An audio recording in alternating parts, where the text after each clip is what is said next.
Are you interested in learning how to create powerful, professional-sounding voiceovers in a DIY home studio setup? Come on, I got some tips for you. A little disclaimer, this tutorial is for people who want to invest a little bit of money into their voiceover setup. If you want to do it completely free from the comfort of your telephone, your cell phone, I have part 1 listed on my page, and I will link it somehow under this video if I can figure it out. Now, everything that you're gonna need is gonna run you between $400 to $550 to get this set up. The first thing you're gonna need is a microphone. I recommend the Pod Mic by Rode or the AT Audio Technica 2020. Those are pretty good entry-level mics that can get you started. You're gonna need a mic stand, and you're gonna need a pop filter and whatever that little shield thing is. And then the last things you're gonna need is a laptop and some recording software. And you're gonna need an audio interface. Now, if you're like me, sometimes I buy used equipment because I don't wanna spend all that money on brand new equipment right away.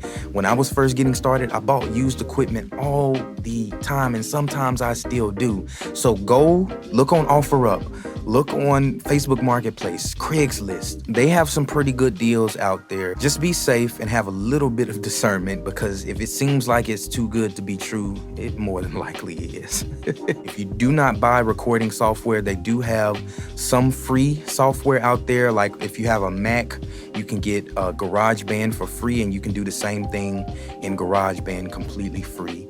Versus if you wanted to upgrade and do Logic Pro, that's about $200. Same thing with Fruit Loops, it's $200. Now, once you have all of those things set up, you wanna hop into your recording software. Now, before you get to this step, you wanna go on YouTube and search a tutorial of how to set up your DAW to record vocals, and how to set up your microphone, how to set up your audio interface before you get to this step. Now, after you've got your degree from YouTube University, what you then want to do is record your vocals, and then you want to cut out any dead spaces. So maybe you've messed up a couple times in your voiceover, which is 100% okay. You want to cut all of that stuff out and scoot the correct words into place, and you want to kind of feel for the timing of it as well. You want to kind of fade the ends of each cut clip. It'll be a smooth transition into the next word or phrase, if that makes sense. Now, after you've done all of that, this is the end result.